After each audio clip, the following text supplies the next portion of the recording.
Kindly note that the views and opinions shared in this video are those of the speaker and do not constitute advice given by Classic Private Wealth. Any advice given by Classic Private Wealth will be in writing in the form of a wealth management proposal. Classic Private Wealth is an authorized financial services provider.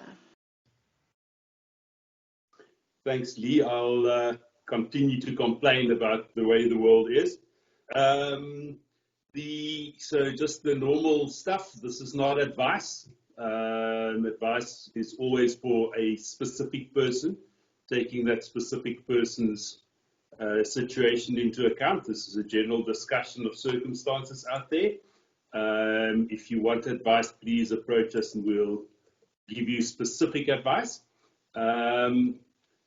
So with that behind us, welcome everybody. What I thought we would do today is just actually recap on the main issues. And obviously, if we look around the world today, there are two really things happening. The one is we are still in the middle of the coronavirus pandemic. So let's just have a look at how that is progressing and whether the effects is similar to what we expected. Because we now have 6-7 months worth of experience of locking down, etc. So let's see how that works out. And then obviously there's quite a lot of political stuff happening. Elections in the US, but also in South Africa, we know that we're in the middle of a titanic struggle for the control of the ANC. So we'll have a bit of a discussion as to what's happening there. And then we'll have a bit of a look at how markets are handling all of that and what opportunities or no we can see. Right, so to kick off, what I thought I'd do is just start off with the worldwide confirmed COVID instances. So these are actually new cases. This is not a cumulative graph. So this is the red line is the 7-day average of new reported cases. It seems like you get these little ups and downs because people don't report cases over weeks and so on. So the 7-day average gives you a good idea. And what we're seeing is that the new cases being reported on a daily basis is still climbing worldwide. So why is that and where is that? And the first thing is that it's still very much in the United States, and we'll have a look at the United States in a second because they're an important component. The other is we're seeing a resurgence across Europe, and then we are still seeing South America and India with massive outbreaks. The two places that seems to be doing really well is New Zealand, which is open again, and the other is China, which seems to be fully in control of its virus infections. But if you look at it on a worldwide basis, actually new infections are still rising. If we go across and have a look at America, what you see is a bit of a wave pattern. And one of the things that seems to be happening is there seems to be some kind of seasonality to the virus, and it probably has less to do with whether the virus flourishes in cold temperatures or warm temperatures, but more in terms of the fact that if people are indoors, they spread it much more easily. So it's now been generally accepted that the virus spreads through the air. And if you coop people up in an enclosed space, they spread the virus among each other. So what you see is that the infections in the US is roughly equal to what it was in March.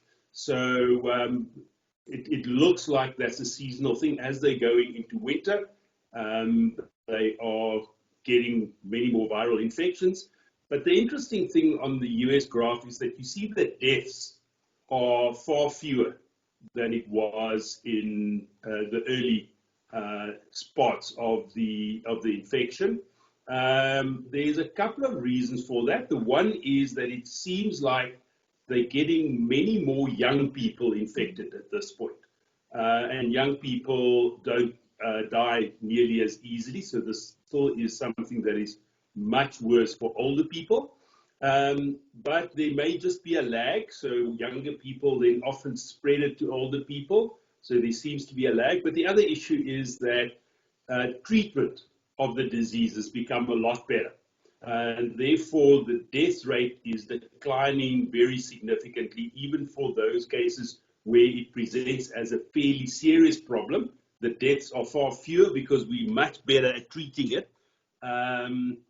If you look at Donald Trump's illness, he was treated with every single thing that there is, but it seems to have worked. So he actually had a very rapid response to the virus. But so part of the progress against the virus is that we are much better at treating it. But that makes it even more important that we need to keep the level of infections below the level that overwhelms hospitals. People can be treated, their survival rate is quite high. It's when they cannot be treated that we have a really serious problem. So effectively, if you see lockdowns, etc., in places like Britain, Belgium, etc., in order for them to keep the infections at a level where it doesn't overwhelm their healthcare system. Because as long as you can keep the healthcare up, not that many people need to die. But nevertheless, in the US, about 750 people are dying of the disease every day. Now, what about South Africa? In South Africa, we are, I have to say, I've been surprised at the rapidity with which the epidemic declined in South Africa. So there you see the new cases in yellow, and you can see that we had a spike and a peak around the July-August period, and that we have far fewer new reported cases than we had 3 or 4 months ago, and it seems to be stable at a low level. Now, again, what seems to be happening worldwide with the virus, maybe just let's just go to the new deaths in South Africa, because even though the infection seems to be stable at a low level, we do see, if you look at the end of this graph, you do see a bit of a spike in the number of deaths per day.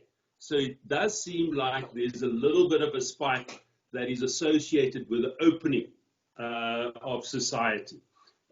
So what seems to be happening with the virus is that whenever hospital systems are under threat, you would get quite strict lockdowns wherever you are in the world.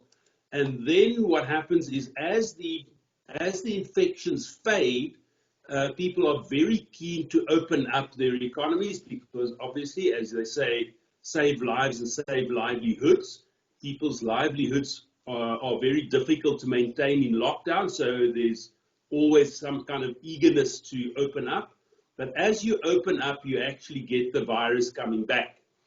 So a large part of the renewed surge we're seeing in Europe is because they removed travel restrictions over the summer, and that's certainly spread the virus around again.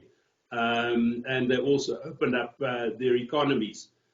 Interestingly enough, one of the countries that is now putting in some fairly severe lockdown restrictions is Sweden.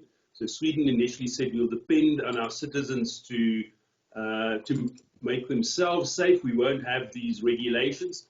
They're actually putting in significant regulations now in order to try to contain the pandemic, because their result, both in terms of economics and in terms of the virus, was significantly worse than that of their neighbors. But effectively what you see is you see the virus surging, and then as you bring it under control, you relax, and you basically keep on relaxing until it comes back. So kind of if it wasn't for the fact that we at some point expect a vaccine, what you would have expected is quite a long period of falling and then rising virus infections. So effectively, the virus is still very much with us. And in South Africa, I think people are a little bit too relaxed. I think there's still plenty of room for the virus to make a comeback. One comment on South Africa is our expectation initially was that South Africa just doesn't have the ability to lock down strictly enough to really keep the virus under control. And what we have to say is there is every reason now, with the benefit of hindsight, to say that the lockdown in South Africa and the measures taken in South Africa has been effective. The number of infections and the level at which the virus was contained was far better than you would have expected if there were no measures. And there are two kind of competing theories. The one is that people in South Africa are just not as susceptible to the virus as you would have thought. And the other theory is that the lockdown measures and the containment measures have been quite effective. Now, my own conclusion is the containment measures have been quite effective. And the main reason I say that is we did not have a flu season in the past winter. So we went through a whole winter without actually ever having a flu epidemic, which means that the measures taken were strict enough to basically prevent flu from spreading. So we know that the measures that has been put in place has been quite effective. What I would say incidentally is that a lot of people are behaving like the virus is past, but also incidentally, in terms of people that I know and have contact with, we seem to be seeing some more infections recently.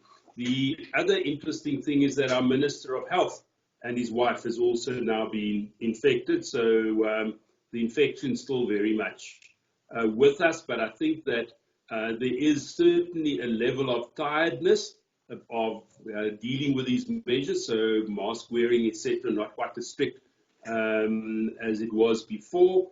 And also, obviously, people desperate to come back from an economic point of view. Now, I'm going to end off on the virus by just saying that all the indications we have is we are on the cusp of the release of the first vaccines, meaning that we have, we likely to see the first vaccines released this year, still probably in December or maybe early in January. So by the end of January, we are likely to have more than one vaccine already available to the general public. So the next big question with the virus will become who gets access to these various vaccines first. And part of what people are worrying about is that the first vaccines may not be quite as effective, and there may be a lot of people who don't want to take the vaccine, etc. But what we understand about it is that initially the vaccine will be limited in production, although there are many efforts to produce the vaccines as soon as possible and make it available as widely as possible. You will probably see that in the first 3 months of next year, the vulnerable groups, meaning first of all medical personnel and then older people, etc., will start getting vaccinated. And by the middle of next year, it looks like the level of vaccine distribution will be such that it will start having a major impact on the pandemic, and essentially the whole epidemic will be a question of the past roughly by the end of next year. So 2021 will be the year in which the vaccine will be widely disseminated and the epidemic brought under control, which basically says that for many countries, the right strategy is to keep fairly strict measures in place until you can get a vaccine done. So the whole idea that you should allow it to spread and get herd immunity, etc., with the vaccine so imminent, that doesn't look like a very good strategy. So in essence, we think that the whole thing will be by this time next year, we'll have far less of an issue. The other very interesting thing is that it looks like mask wearing is actually extremely effective in containing the virus. So in terms of the remaining measures to contain the virus, very strict mask wearing mandates is probably the most effective thing to do and the thing that is least disruptive to the economy. So wearing masks is the right thing for everybody. Okay, enough of where we are with the virus. I think what we can do is now have a look at the economy and how the lockdowns affected the economy. So we actually see a situation where you have the two things influencing the economy. The one is the virus itself, which takes some people out of production, etc. But far more potent from an economic point of view are the lockdowns to try to contain the virus. And it was very interesting for me to see in an interview with Bill Gates, who've been studying these things for a while, that he was very skeptical about whether lockdowns will be instituted anywhere in the world.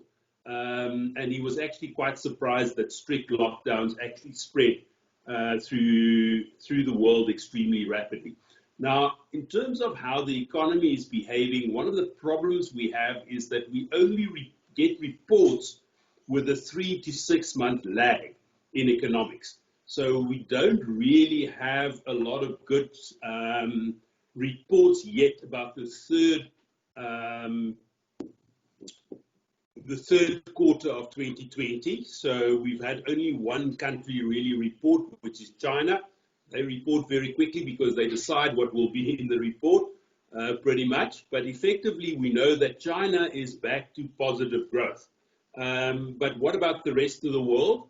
And the best stats we have to look at is the unemployment rate in the US. That gives us roughly the best recent stats about the economy. And what you can see there is that the lockdown pushed the unemployment rate up to 15% in the US. Now, we were slightly surprised that it wasn't somewhat higher.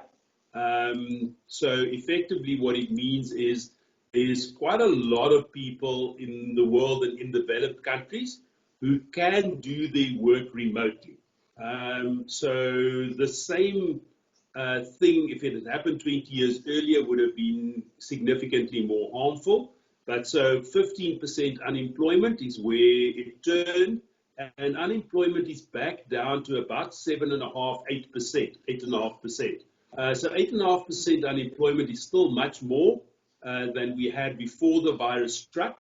But what you can see there is the kind of inverted V of the unemployment. So for those of you who have read about V-shaped recoveries, there you can see the inverted V, because obviously unemployment is the inversion of economic growth. What it says is that during the second quarter, there was a significant resurgence of economic activity. Now, part of what you need to just be aware of when you read all these economic statistics is that economists are used to having their stats, quarterly statistics at least, in a way that says it is annualized, quarterly, but annualized. Meaning in South Africa, we had an announcement that the economy shrunk by 30% on an annualized basis. Now, what that says is if we had the same incidence for 4 consecutive quarters, then the economy would shrink by 30%. But that's actually, in this current circumstance, it is a completely silly way to measure things. So what you saw was far exaggerated reports of how weak the economies were. So the best measure at this stage is to look at year on year. What was the result relative to a year earlier, to see where we are relative to the situation before the crisis. What you're going to see when you start seeing the new statistics for the third quarter is you're probably going to see these very rapid, these massive positive results. So things like 20% growth, but those are annualized rates. So effectively what it means is the economy shrunk by about 10% in the first quarter, and typically the economy will have come back by about 5%. So what you're seeing around the world is roughly, and it's quite different between specific places, but roughly the economy shrank by 10% in the first quarter and came back 5%. So we're still roughly 5% lower than before, and we're going to struggle to get out of that until we've got herd immunity from a vaccination program, or alternatively much better treatment for the disease itself. Now, interestingly enough, by far the hard-hit sector eventually after the initial comeback is anything to do with travel or with entertainment. And part of what you're seeing around the world and in South Africa as well is that foreign tourists can't come in. So most countries are still not opening their borders to anybody who wants to come, and therefore foreign tourism is under great pressure. And aeroplanes, I see that Cathay Pacific, the Hong Kong airline, announced today that they are retrenching 8,000 people, roughly a quarter of their workforce. So worldwide, the airline industries and the hospitality industries are the ones that are still suffering tremendously. And part of what is happening now is that local travelers are replacing foreign travelers. So in South Africa, we're already seeing that the December season seemed to be lining up to be a bumper local season.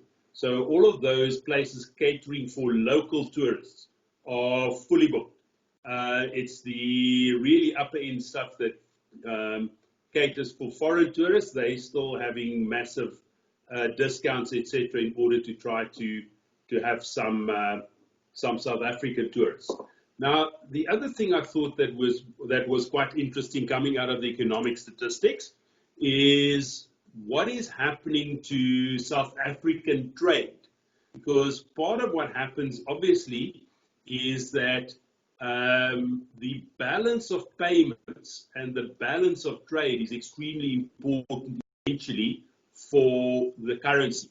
So in the short run, speculative flows is the thing that drives the currency, but in the long run, actual trade is really important. And what you can see on this graph here is the terms of trade. Now, the terms of trade is a fairly technical economic thing that compares the prices of your exports to the prices of your imports. So a higher number in this measure means that we are getting more money for our exports relative to what we are paying for our imports. Now, of course, if you just think of gold as our main export, which it's not anymore, but just for the sake of the argument, say gold is our main export, the gold price is up. Our main import actually is still oil, so the oil price is down significantly. So therefore, we're getting much more oil back for the gold that we're exporting. So this is pretty much what's happening here.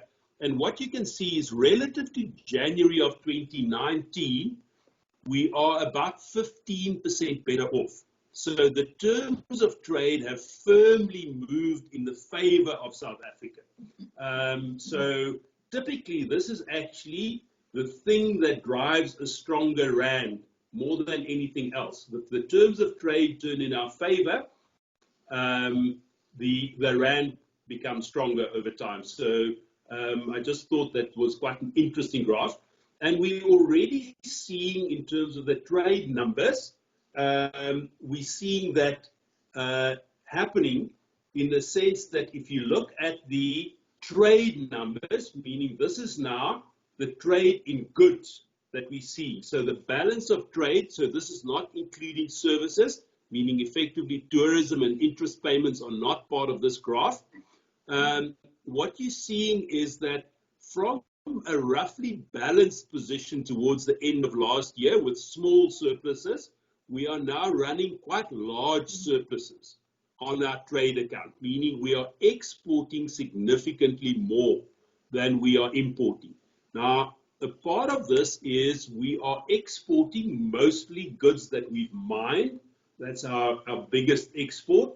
And the other thing is that the demand for imports have really, to a large extent, collapsed.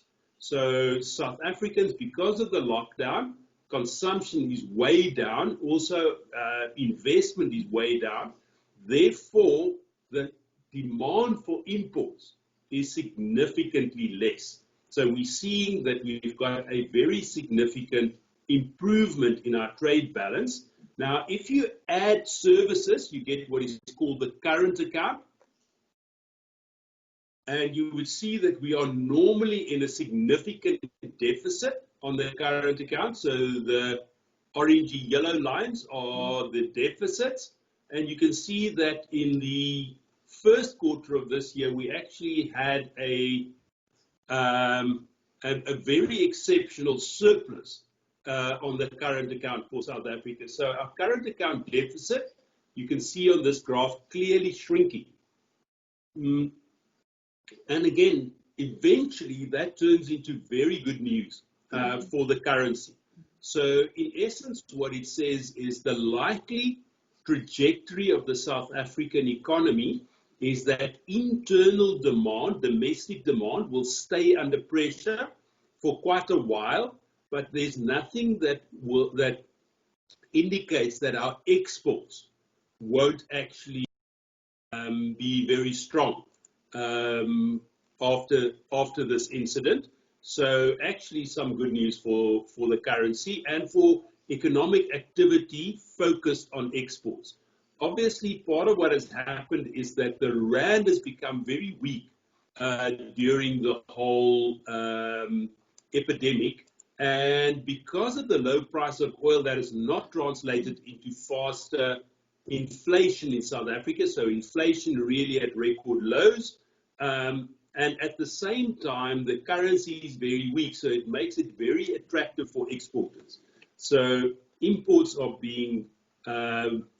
not attractive, but exports are flourishing in the current circumstances. The terms of trade in our favor and the currency relative to its long-run average, still about one standard deviation away from its long-run average. So the currency, in spite of having strengthened from somewhere close to 19 Rand to the dollar, at about 16 Rand 50 to the dollar, where it's been fairly stable for a while now, it's still extremely competitive because it's still about one standard deviation weaker than its long-run average.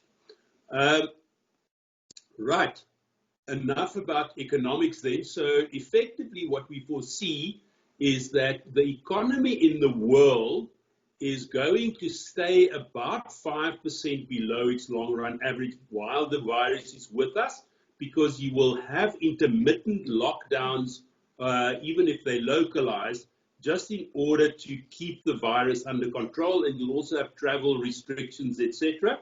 So the economy is likely to stay somewhat weak until we get the vaccine. But the vaccine will start spreading very widely in the first half of next year. So by the second half of next year, we are likely to be roughly back to where we were before the crisis hit from an allowed activity point of view. Obviously, we will then sit with the financial consequences of the whole lockdown still with us. And some countries will be better at dealing with that than others. So it looks like China, for instance, which is a big importer of the stuff that we export, will be powering. We also seem to have a lot of infrastructure projects coming on stream, a lot of them focused on green energy worldwide, and that will all be good for South African exports. But effectively, the first year of real normality probably going to be 2022. So let's just see how markets dealt with all of this. Now that we've seen a little bit of time elapse, what you see there with world equity markets. So this is an average world equity market graph. What you see is that when the extent of the virus infection and the lockdowns became clear towards the end of March, you saw the markets going down about 30%. So wherever you look, if you look at the first quarter numbers, you will see that the first quarter numbers were very weak because that bottom point in the graph is very close to the end of March. So a significant downdraft. Then you saw a very rapid return to a much less panicky situation, mostly driven by the action of central banks.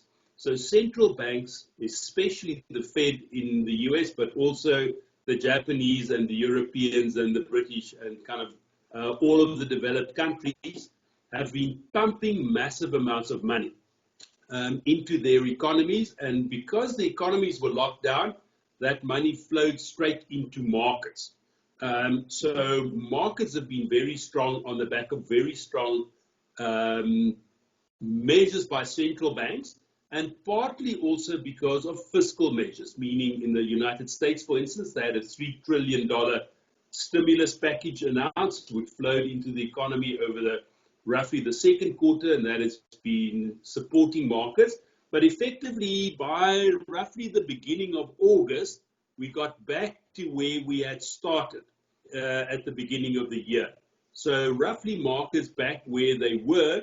And then you can see that the momentum of the upward move in markets have dissipated a little bit over August, September, October. So markets pretty much moving sideways for the last 3 or 4 months. So in fact, markets have become a little bit boring.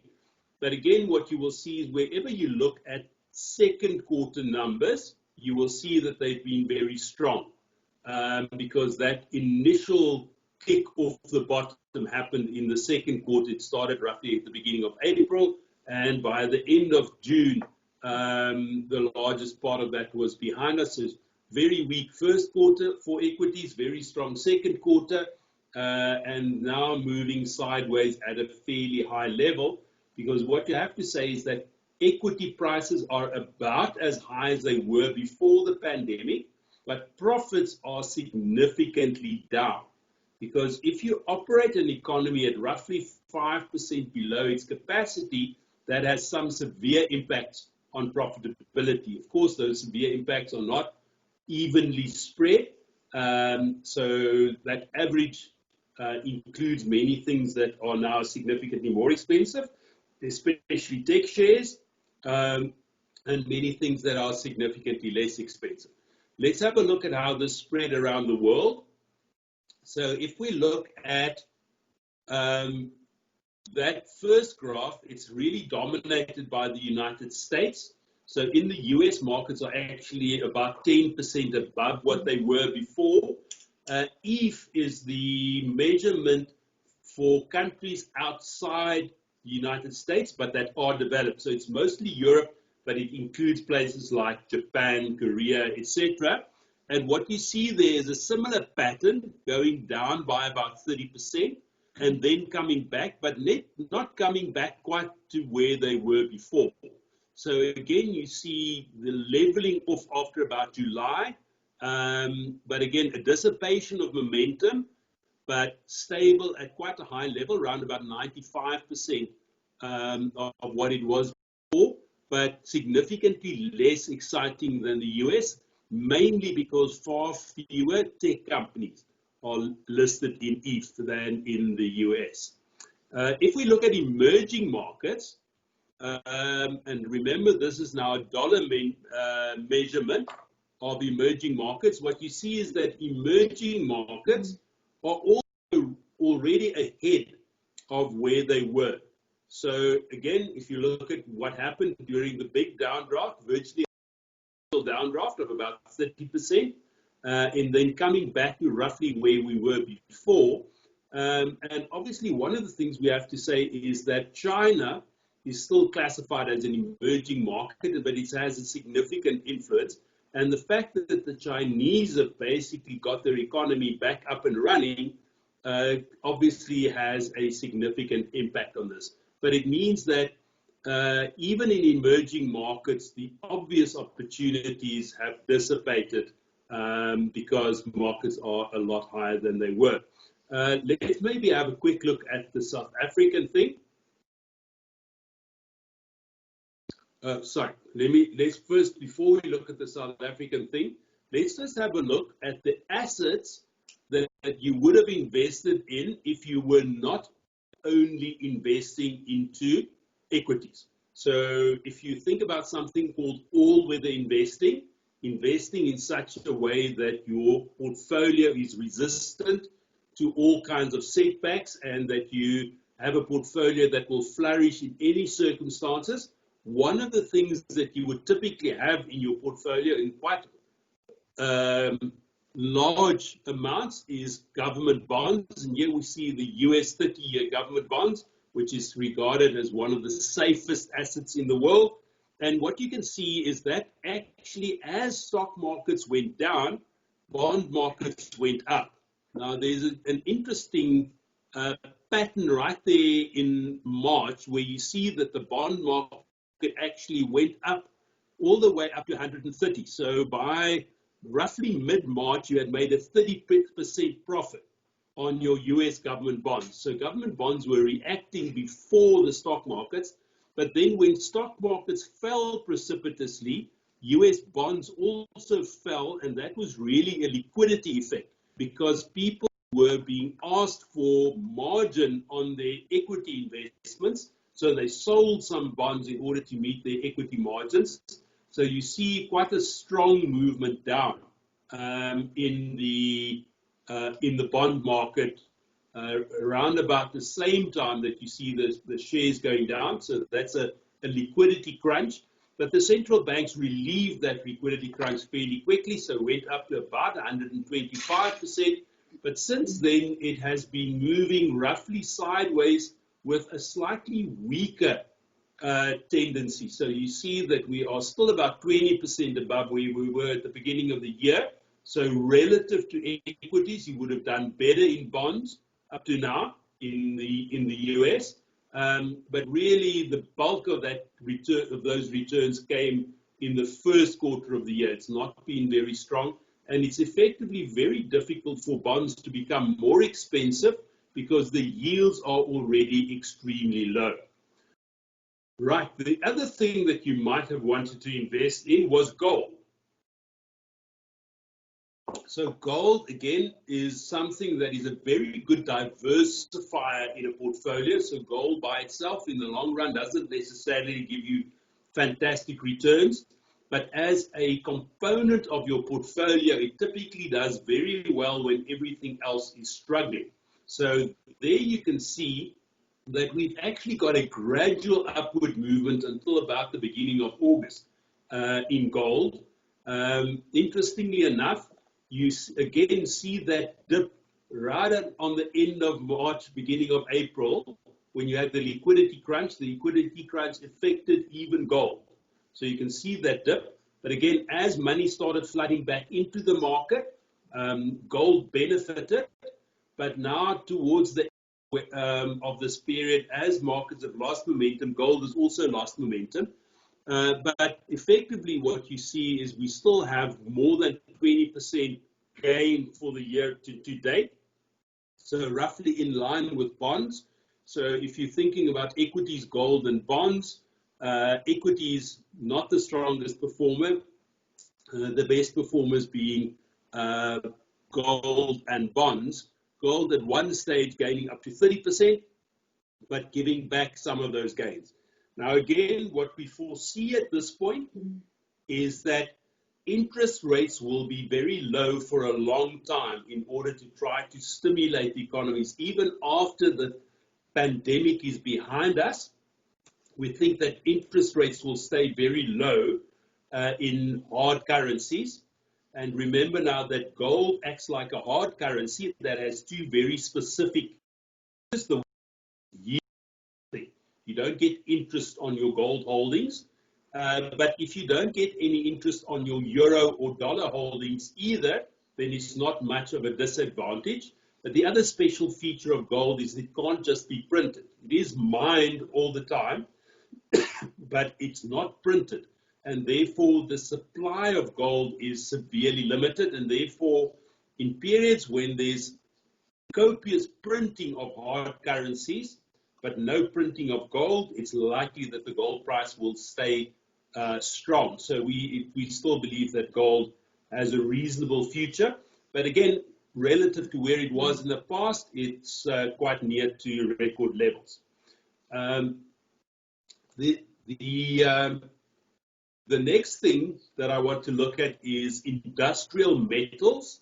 So industrial metals are something that basically moves in line with the economy, because it's the demand for these metals in the economy that will give you and what you can see there is that prices went down about 20% initially and has gradually come back to where they were before. Now again, industrial metals are something that will be used quite extensively in big infrastructure projects. So if the way we get the economy going is large infrastructure projects, it's quite possible that these industrial metals will do quite well going forward. Then the last thing that you would have invested in, if you had been dealing with an alternative to equities, is you would have probably invested some money into oil, because sometimes one of the things that causes equity prices to go down is if oil prices, for whatever reason, goes up strongly. So there you can see that the oil price actually fell about 80% from where it was at the beginning of the year. So this is now a reflection of the fact that the need for transport is under great pressure. So for instance, if you don't fly, you don't use jet fuel. If you don't drive, you don't use motor fuel, etc. So we seem to have a stabilization of the oil price around the $40 level. Now, from my perspective, I think that we will, even as the economy recovers, we are likely to see the oil price stay under pressure, because there's a different, very much more structural issue at work in the oil industry, and that is that in fact we have far too much oil. If we burn all the oil that is available, we'll destroy the planet, and therefore we are going to move away towards greener ways to power our economy, and that will eventually mean that the oil age comes to an end. As Sheikh Yamani said, that the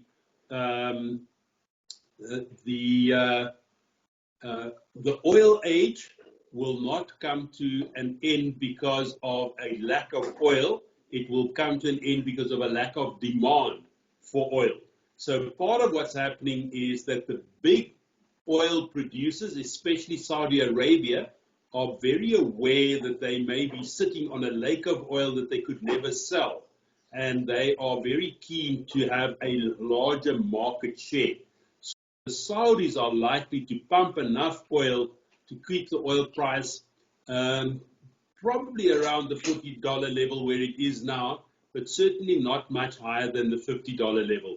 So for actually all other industries, it means that pricing pressures will stay low. It will keep inflation low, because for the moment, oil is still a significant input into prices worldwide, and that oil price is likely to stay low for actually an extended period of time.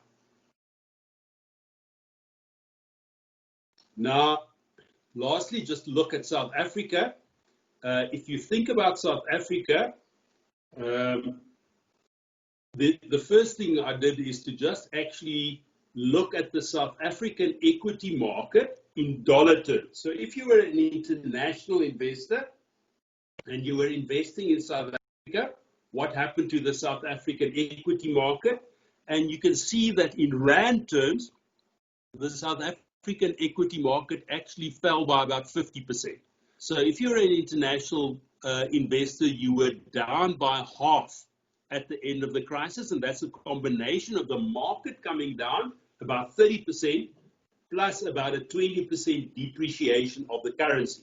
So essentially, you would see international investors fleeing the South African market because it's really been very bad investment for them. The South African market then did recover with world markets, but only in dollar terms to about 80% of where it was before.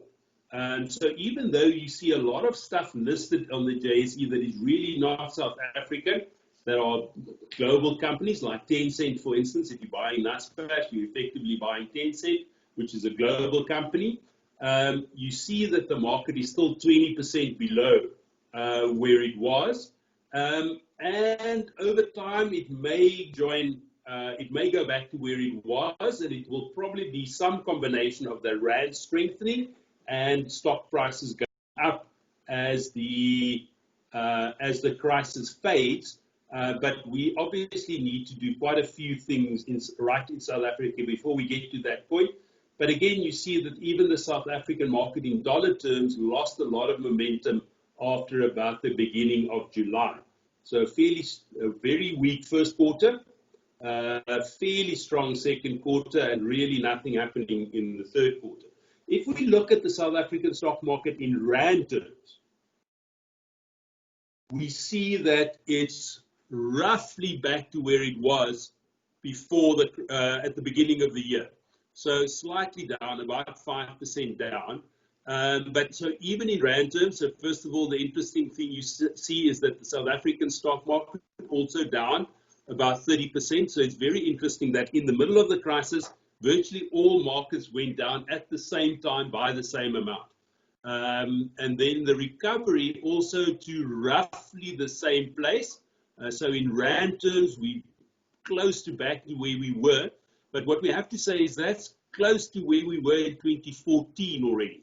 So effectively in the South African stock market, one of the big problems you have for South African investors is we've got a stock market that's gone absolutely nowhere for about 6 to 7 years already.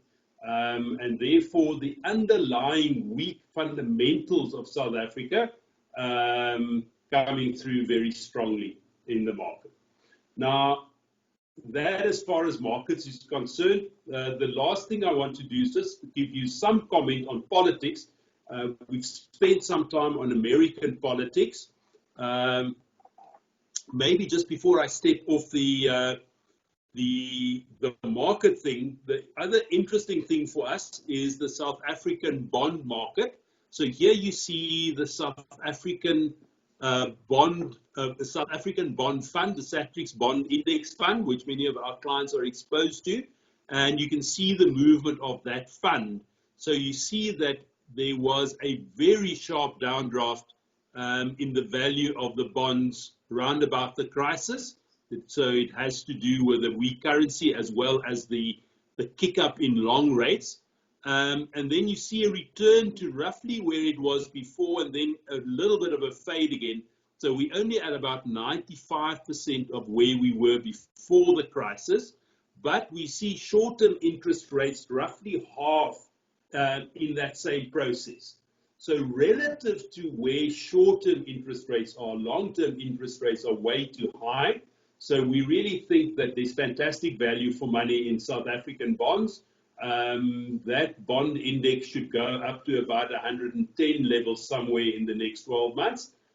So we think there's about a 15% to be had over the next year in South African bonds. So in terms of a fairly reliable, nicely acceptable return, that's the one place we think we find value.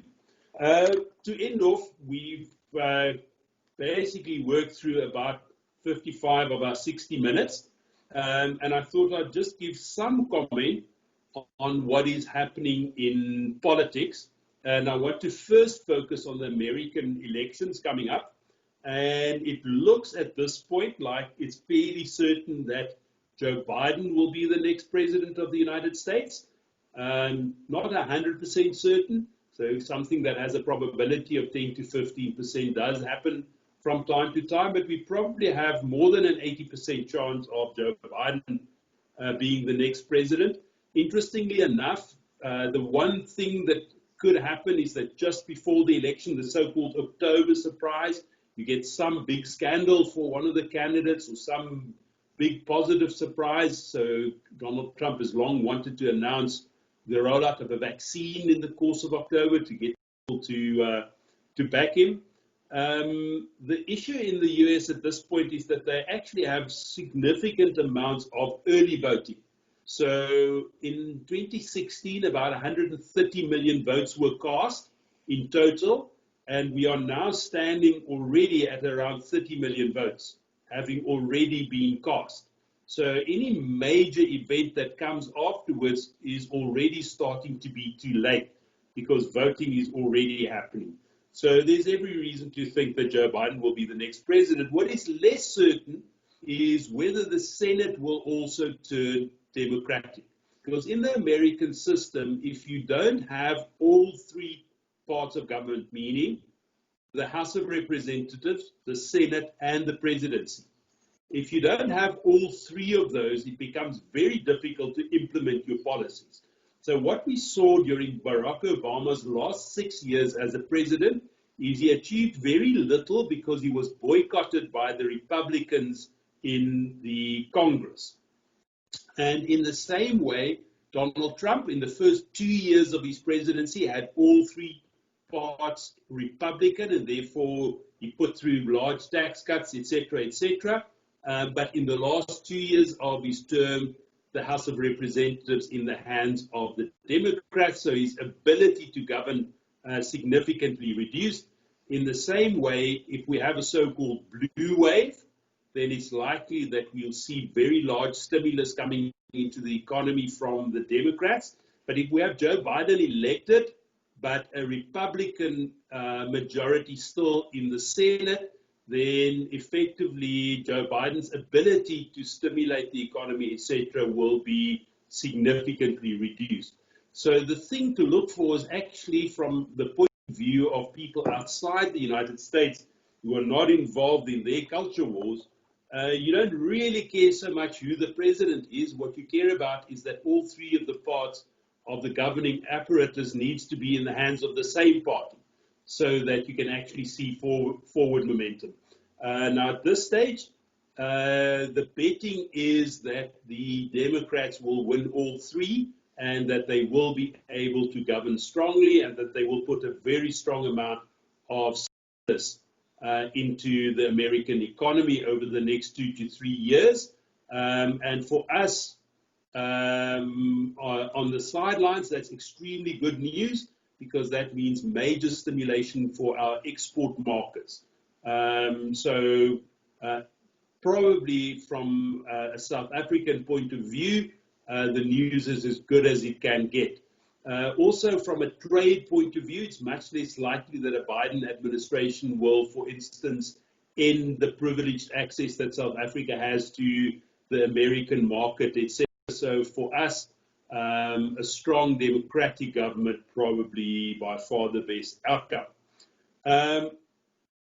Now, in terms of South African politics, you will remember that we had 2 sessions on the South African situation, and what we were saying is that Cyril Ramaphosa very much in a very critical situation in the early part of the lockdown, with the, let's say, the more socialist part of the ANC loving to govern with very few shackles, and it looking like Dlamini Zuma was very much in charge rather than Zuma, and also clearly Cyril not in charge of the National Executive Committee.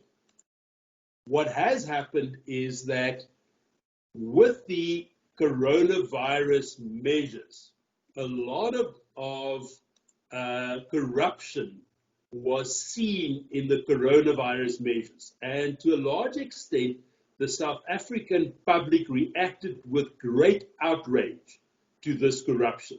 So what I have to say from the sidelines is this corruption is nowhere near what it was in the state-owned enterprises over the last 5 years. So actually, nothing new and nothing worse. But the fact that the money that was approved for people in dire need during the coronavirus was stolen, led to a wholly different level of outrage out there. And Cyril has pounced on that in order to basically have a completely new arrangement about corruption in the ANC. So if you are reading and following the comments in the press, one of the things that you would have followed is that Cyril has been able to reform many of the arms of the state since he became president. So you would see new management at Eskom, new heads of SARS, new head of the National Prosecuting Authority, etc. But very little progress in cleaning up the ANC, the ruling party. So what Cyril did is he used this opportunity to actually confront the corrupt portions of the party, mainly led by Ace Magashule. And there was an NEC meeting at which Cyril's opponents really organized in order to effectively have him emasculated as the leader of the ANC. And Cyril won that round hands down. So again, if we go back to what we spoke about in terms of the balance of power in the NEC, which is really the place where South Africa is governed in between conferences of the ANC, in the National Executive Committee, you've got the Cyril faction, you've got the Zuma/Ace Magashule faction, Zuma becoming less and less prominent and Ace Magashule becoming more and more prominent in that faction. So we can now start speaking about the Ace faction rather than the Zuma faction. Zuma having his own problems in terms of his legal and marital problems. But effectively, Ace and his faction making an attempt to sideline Cyril, and Cyril clearly, hands down, being the winner. However, the third faction in that is the COSATU SACP alliance, meaning they are the swing vote. And effectively what Cyril sits with is that he needs to please at least one of those two factions in order to govern. So he has his own faction, if you like, the moderates in the ANC. They're not that loyal to Cyril, incidentally, but they are the moderate faction, if you like, of the ANC. So you've got the moderate faction, you've got the Ace faction, and you've got the COSATU faction. And effectively, what Cyril has done is to use the COSATU faction and the moderate faction to greatly weaken the power of the Ace faction. And it now looks like Ace Magashule is extremely nervous about being prosecuted for various things that he did when he was the premier of the Free State. So it looks like a matter of time before he's prosecuted. And what has come out of it is there's been a firm decision that if you are, you don't have to be found guilty for you to step aside from your positions in the ANC. You only have to be charged. So if you're charged with corruption, you have to step aside in terms of these positions. And if you are if there is a lot of aspersions against you, you have to present yourself to their ethics committee. Now, at least what has happened is that the principle has been accepted within the NEC, that those things need to happen. We're still seeing that when people are asked to step aside, they are resisting. So that process has yet to play out. What we have to say is that Cyril's position within the ANC has been greatly strengthened by the massive reaction against COVID corruption among the general public in South Africa. So Cyril's position greatly strengthened. However, what we see is that it is still the ally that he picked was then COSATU and the SACP. And the interesting thing in South Africa is the one section of our population that has not been affected in a negative way by the COVID pandemic are civil servants. So you've kept your job, you've not been asked to actually go to work most of the time, you've been able to resist going to work if you didn't feel very safe, and you've been getting your full salary. Now, again, if you were anywhere in the private sector, there's likely that the discussion at least has been had with you about a 20% pay cut. So everybody, even those employed in the private sector, has come under great pressure. And of course, a lot of people have lost their jobs in the private sector. But the civil servants have not been affected at all. The only portion of civil servants that are being affected are the employees of SAA. So the whole bankruptcy procedure is affecting them extremely negatively. But apart from that, the civil service is untouched. And effectively, what you have to say is that with the lack of income that we're experiencing on the tax side and the additional expenditures brought about by the COVID crisis, we really have a crisis in the government finances, and we cannot address that crisis without severely limiting payments to civil servants. So whether that's through a smaller civil service or a less well-paid civil service, what we're seeing is that's a major problem. And effectively, Cyril is not in a position right now to act against COSATU, which is really the civil service trade union, because he needs COSATU on his side to sideline the corrupt faction led by ACE. Now again, once we see that the legal measures taken against that faction has played out and those people have been sidelined, again the balance of power will move in Cyril's favor, but it may be late, because what we need in South Africa is we need a credible plan to stabilize the South African economy, first of all, but then also to stabilize the government's finances. And we'll see, for instance, that Tito Mboweni postponed the medium-term budget. And the main reason for that is the previously published medium-term budget actually had mathematical or arithmetical mistakes in the budget. So actually, Treasury is struggling to actually get the budget to balance, even just in an arithmetical way.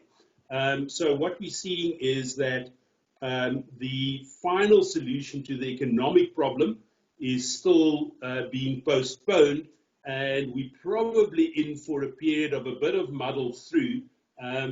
But what the consequence will be is that the South African economy will have a lack of demand in the local economy for a fairly long period of time, as the government holds back on spending, and that the real highlight in the economic side will be exports rather than local demand, even though interest rates will be low, and in some instances those low interest rates will stimulate some local demand, and we already see portions of the housing market reacting to the low interest rates.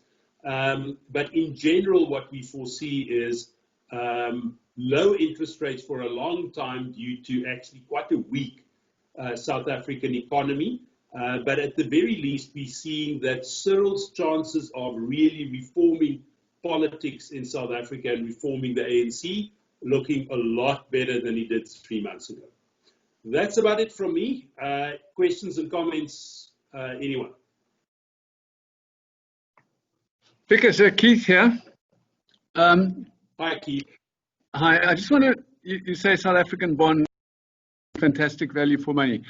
Just forgive me if I'm simplifying it, because I'm a simple person. Yes. Short-term interest rates are going to be very low for a long time. Government Yes. bonds, the rate is much higher. Where's the money going to come from to buy those bonds? Is it going to be local, or is it going to be foreign? And to the extent that it's foreign, is it then going to be a snakes and ladders game with all the rating agencies, etc.? Or is there likely to be stability in long-term interest rates? What we think is that actually, relative to short-term interest rates, long-term rates are too high. So part of what happens in that situation is that Treasury is doing most of its financing at the short end. So Treasury is not issuing a lot of new long bonds.